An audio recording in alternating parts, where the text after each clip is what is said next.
Olá, pessoas! Eu sou Natasha, este é o Redemunhando e hoje eu vim conversar com vocês sobre o livro Orgulho e Preconceito, da Jane Austen, pela LPM Pocket.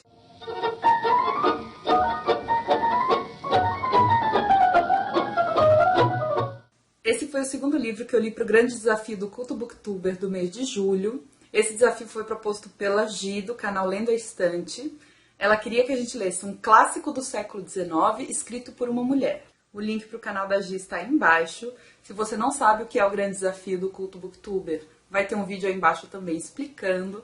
E imediatamente, quando eu vi que o desafio ia ser ler um clássico do século XIX escrito por uma mulher, eu pensei na Jane Austen.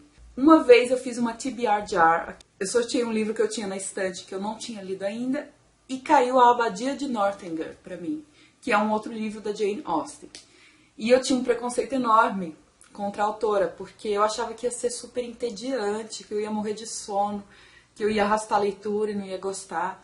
E no final das contas eu gostei da Abadia de Northanger. Eu achei um livro divertido. Então eu resolvi pegar o Orgulho e Preconceito, que é um dos favoritos de todo mundo que lê a Jane Austen, e eu adorei. Esse livro, como muitos de vocês já devem saber, se passa na Inglaterra rural, do finalzinho do século XVIII, começo do século XIX, e conta a história de uma família, que é a família Bennet. Eles moram numa aldeia um pouco afastada da cidade, e nessa casa moram os pais, a senhora e o senhor Bennet, e 5 filhas.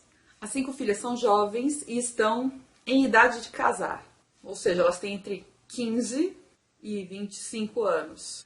Enfim, eles estão lá na casa deles, até que muda-se para essa aldeia um cara solteiro, rico e super bom partido, que é o Sr. Bingley. E a mãe das meninas começa a tentar ver se arranja um casamento para elas. O foco do livro vai ser nas duas mais velhas, a Jane, que é essa moça que vai se apaixonar pelo Sr. Bingley. E o Sr. Bingley tem um amigo, que é um amigo muito desagradável, aparentemente, muito snob, muito orgulhoso, que é o Sr. Darcy. E o Sr. Darcy tem vários atritos com a Elizabeth Bennet. A Elizabeth é a irmã, é a segunda irmã. Então a gente tem a Jane apaixonada pelo Bingley e a Elizabeth brigando com o Sr. Darcy o tempo todo. Brigando não, eles ficam se cutucando, assim, dando resposta um pro outro. São muito interessantes, aliás, os diálogos entre os dois. O que eu achei do livro? A Jane Austen tem esse poder de transformar coisas muito cotidianas e muito simples em histórias super interessantes. Eu acho que a linguagem ajuda bastante. É uma linguagem super acessível, ao mesmo tempo, óbvio, remete à época, porque ela escreveu naquela época. Esse livro foi publicado em 1813, mas parece que ele foi escrito no final do século XVIII. Ele só foi publicado em 1813.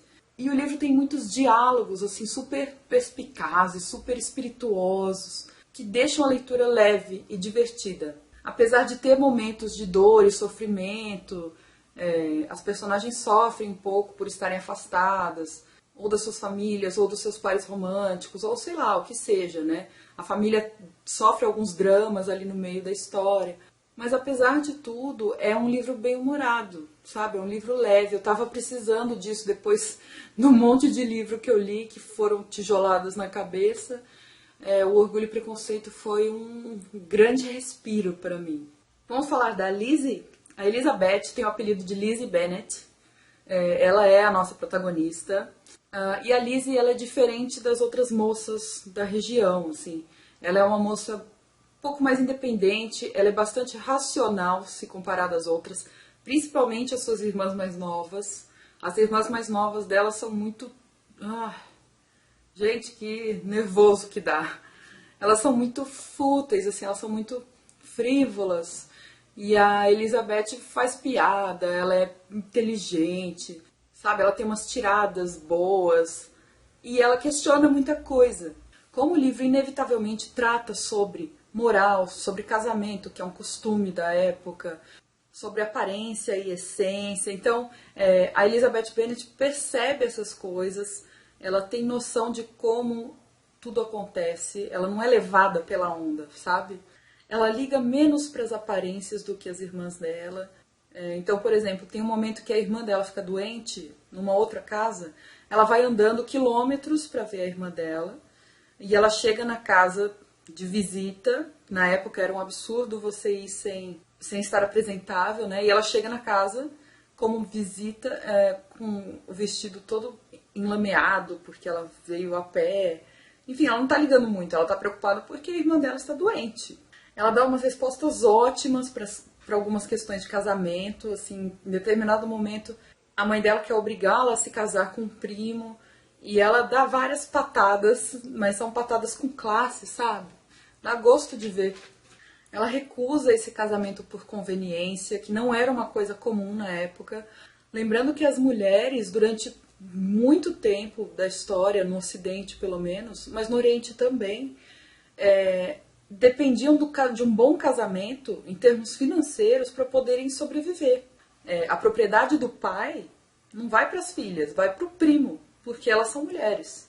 Então a Elizabeth tem várias falas assim lacradoras em resposta ao machismo.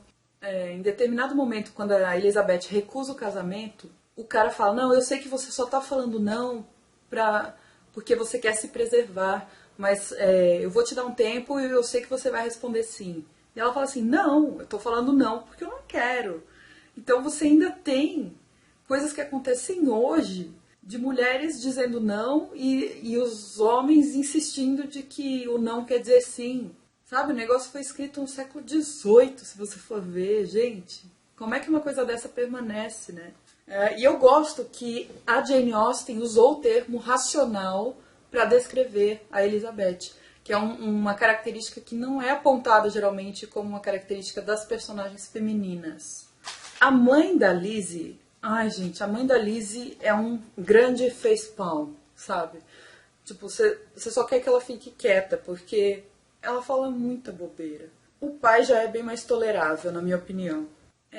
Ainda sobre a questão do casamento, das mulheres necessitarem se casar, eu fiz um vídeo aqui sobre um livro chamado Amantes, que mostrava também por que algumas mulheres se tornavam amantes durante muito tempo, que era uma forma delas garantirem também a sua sobrevivência financeira. Eu vou deixar o link aí embaixo para quem se interessar.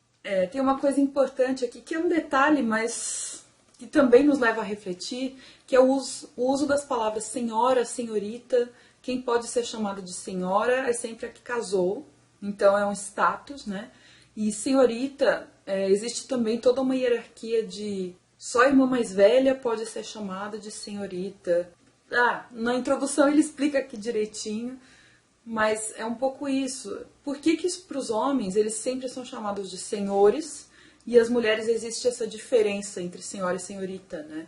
Porque o casamento é importante para as mulheres, nesse sentido de demonstrar o seu status e se ela tem um meio de sobrevivência ou não. Então, em resumo, eu pensava que seria um livro tedioso, mas absolutamente não foi.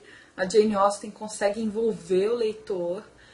Como eu falei, os acontecimentos são bastante cotidianos, tem a ver com o relacionamento entre as pessoas, mas sempre tem algo de interessante acontecendo. Assim, é óbvio que não vai ser um meteoro caindo e provocando apocalipse, sabe?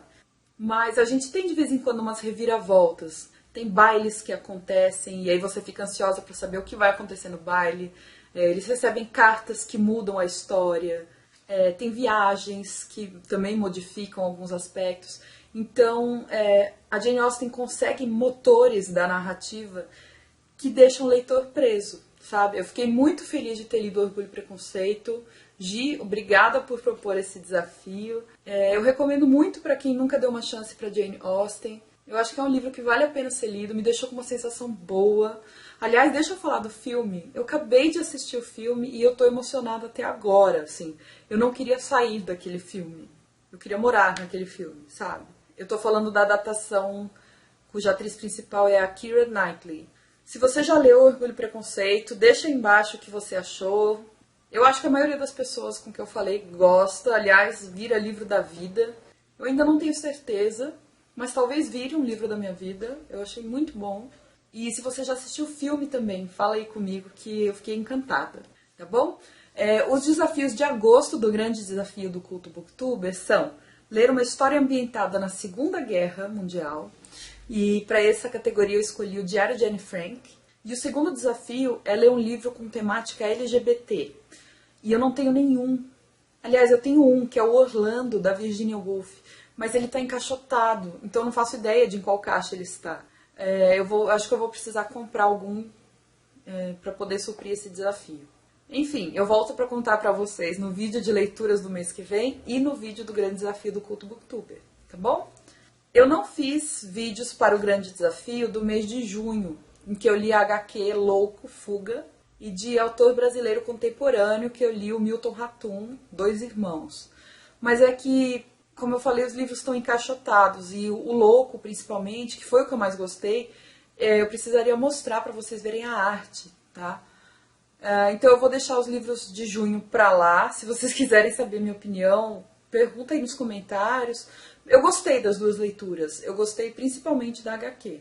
Dois Irmãos eu achei muito bom, mas não achei extraordinário do jeito que todo mundo falava pra mim. Mas eu ainda quero ler mais coisas do Milton Ratum. Tá bom? É isso que eu tinha pra falar sobre o grande desafio de junho, julho e agosto. Deixa um joinha aí pra mim se você gostou do vídeo. Comenta aí embaixo, se inscreva no canal e a gente se fala. Tchau!